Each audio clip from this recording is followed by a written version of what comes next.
Party ఆవిర్భావం నుంచి వ్యవస్థాపక అధ్యక్షులు స్వర్గీయ నందమూరి తారక రామారావు గారు ఏ విధంగా మొదటిసారి శాసనసభ ఎన్నికల్లో విద్యావంతులు, graduates, post graduates, engineers, doctors, వివిధ వృత్తుల్లో ఉన్న వాళ్ళకి, చదువుకున్న వారికి ఏ విధంగా అవకాశాలు ఇచ్చారో,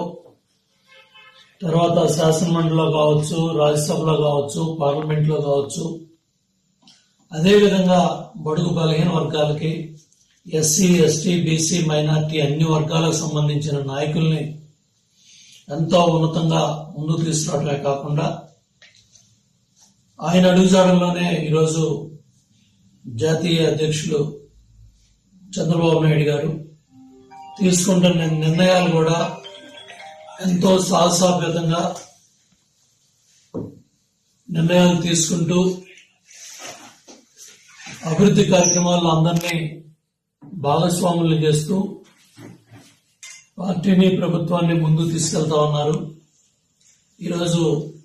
ఎమ్మెల్సీ అభ్యర్థుల నిర్ణయాల్లో కూడా కావలి కృష్ణ గారు,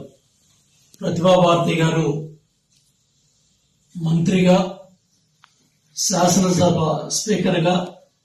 సమర్థవంతంగా పనిచేయటమే కాకుండా ఆ రోజు ఉమ్మడి ఆంధ్రప్రదేశ్లో కాంగ్రెస్ ప్రభుత్వ హయాంలో ఆనాటి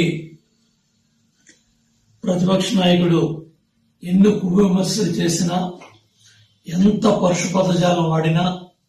సమర్థవంతంగా శాసనసభ స్పీకర్ పదవి అన్ని తీసుకొచ్చారు. మరి జస్టిస్ పున్నయ్య గారి కుటుంబం ఇవాళ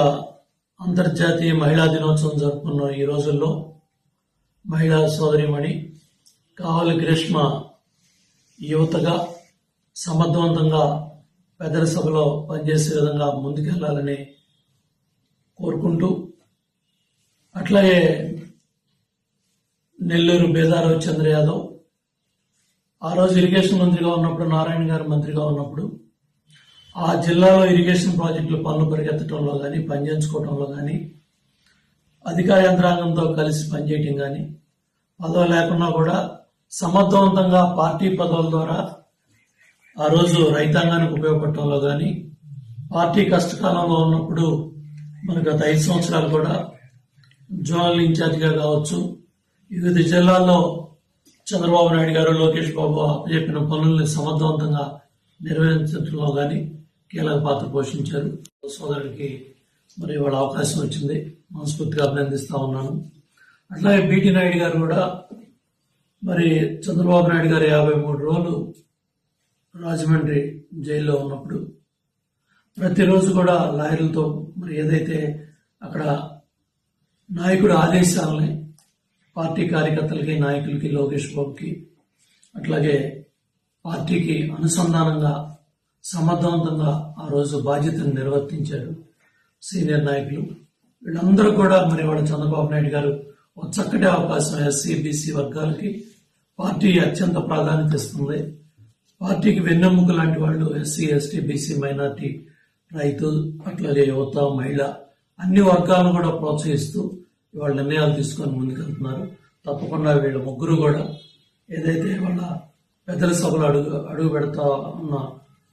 ఇవాళ నామినేషన్లు వేసి ముందుకెళ్తున్న రోజుల్లో తప్పకుండా రాబోయే రోజుల్లో వీళ్ళు సమర్థవంతంగా పార్టీ వాణిని, అట్లాగే ప్రతిపక్ష దాడిని కూడా తిప్పికొడుతూ ఏదైతే ప్రతిపక్ష సభ్యులు చేస్తా ఉన్న విమర్శలు, మరి వైసీపీ ప్రభుత్వంలో, జగన్ రెడ్డి ప్రభుత్వంలో వాళ్ళు చేసిన దుర్మార్గమైన నిర్ణయాలు, వాళ్ళు చేసిన అవినీతిని ఎండగట్టడంలో వీళ్ళు ముందుంటారు. చంద్రబాబు గారు తీసుకున్న నిర్ణయాన్ని మనస్ఫూర్తిగా ఆహ్వానిస్తూ